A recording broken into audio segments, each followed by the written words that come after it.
an unknown object and the alleged sighting of strange creatures in the backyard of a Northwest Valley home. So it was last night that 8 News Now investigator David Charnes reported about how Metro Police responded back on May 1st after receiving a strange call from a very frightened family. Well, our report generated a global response, and now piecing together the sequence of events has been kind of tricky, in part because the primary witnesses have been almost as elusive as the beings they say they encounter. Chief Investigator George Knapp is as Are we alone? As you know, this is not our first UFO rodeo. We first heard about the incident in early May via the Metro Police grapevine. The incident has a lot in common with other bizarre cases from around the world. An alleged crash, strange beings, and bits and pieces that don't make sense. But the police took this seriously, and so do we. Just before midnight on April 30th, skywatchers across several western states saw a bright fireball streak through the heavens. A police officer working in the Northwest Valley caught a glimpse of the colorful object on his body cam. At nearly the same time, a Ring camera in the area recorded a strange noise and what sounds like a crash. One family living in a ranch-style home had a much closer view of the object. Two brothers and their father were working on a vehicle in their yard when they caught a glimpse of a sparkly object as it came crashing down, then were hit by what they describe as a shock wave.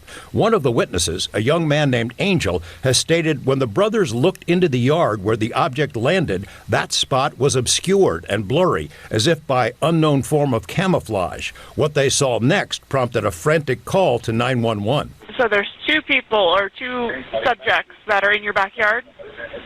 Correct, and they're very large. They're like 8 foot, 9 feet, 10 foot. I don't know. They look like aliens to us. Big eyes. They have big eyes, like I can't explain it. And big mouth. They're shiny eyes, and they're not human. They're 100% they're not human. 8 News Now investigators have spoken with family members multiple times in the past 4 weeks, but each of the 3 times we accepted their invitation to do an interview, they didn't answer the door or their phone. These are some of the claims they've made in other public forums. Multiple family members backed up the story in an initial police report we obtained. Angel says they heard the patter of multiple feet in the yard. They later heard footsteps on their roof. They saw one of the 8-foot-tall creatures climb behind the controls of a large front loader stored in the yard as if trying to engage it. He got a good look at one of the creatures, he said, a greenish-grayish being with large eyes and long legs. He says he could hear its deep breaths, and when he locked eyes, he was, in essence, frozen in place, couldn't move. In the middle of the yard, where the object had crashed, then vanished, a circular impression was left in the soil. Okay, where is this on your property? Metro sources say the police dispatcher initially wondered whether to send a crisis intervention team to help the troubled witness, but then took the incident seriously. 2 officers arrived 38 minutes after the call, and by then had heard from other officers. They proceeded cautiously and managed some nervous laughs. I ain't dealing with that. A few days later, the family says, 2 Metro sergeants returned to the scene to ask follow-up questions. The family says they also saw men in suits and sunglasses driving in a car with government plates cruising slowly past the house in the following days. Nellis and Creech have denied any interest or involvement with the incident. Metro has indicated they believe the family that something crashed in their yard. But what? You mentioned, George, in that piece that they were frozen because so many people have been critical of, like, why didn't they get their phone out? Why didn't they shoot the video? Do we know if there's even any video of this incident? Yes and no. So there's a surveillance camera in the backyard. The property owner keeps that because he's got a lot of expensive equipment there. What we were told is that at the moment this thing comes down and crashed, this camera went out, and it was out for a couple of minutes. When it came back on, the object was gone, but the circle was there. Are we alone?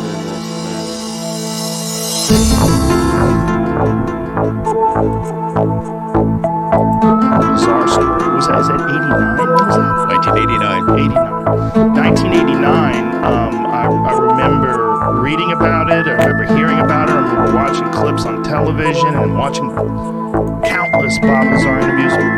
It all came out of you. I mean, did you think at that time, what was your thoughts about UFOs before you had met Bob Lazar, and how much did it change while you got to know him and hear his story? It changed quite a bit. I had not really given it much thought at all. Probably the same level of curiosity as most people.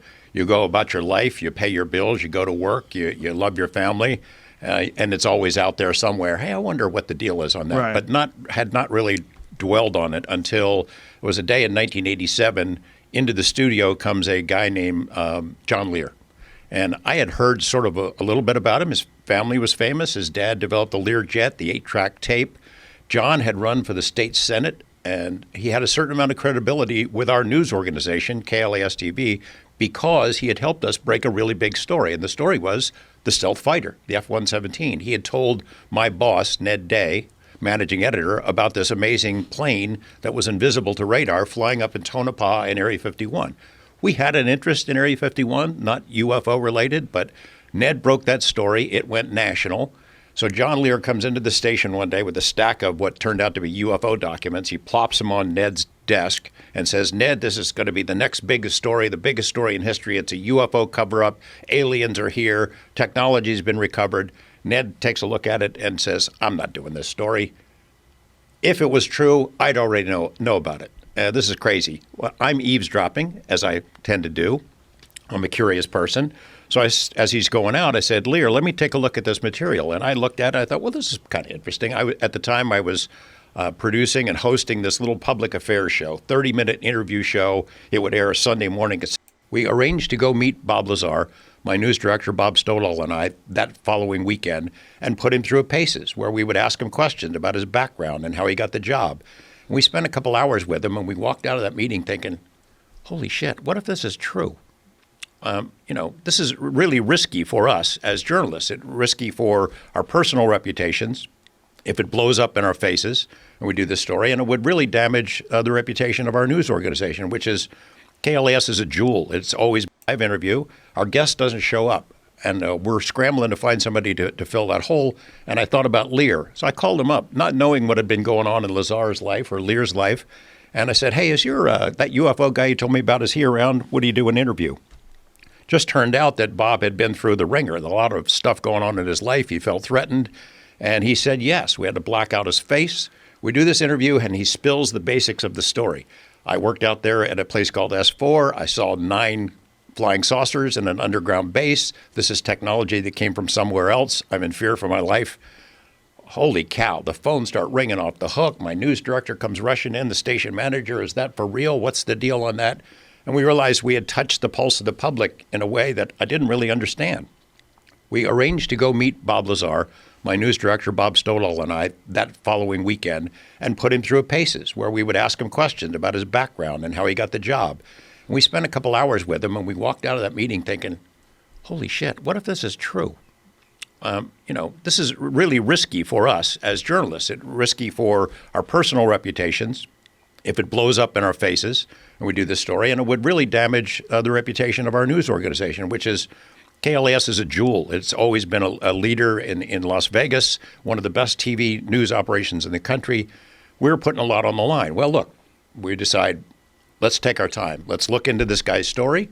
And then in order to understand Lazar, we'd have to look at the bigger picture of UFOs. So I started a cram course on ufology, and I read everything. And I spent 8 months like cramming for a final exam that never happened. I read everything. I interviewed people. That same year, MUFON had its international symposium in Las Vegas, and there all the world's UFO people came right to me. I got to interview them, traveled around, went to Los Alamos. Lazar took us into the lab.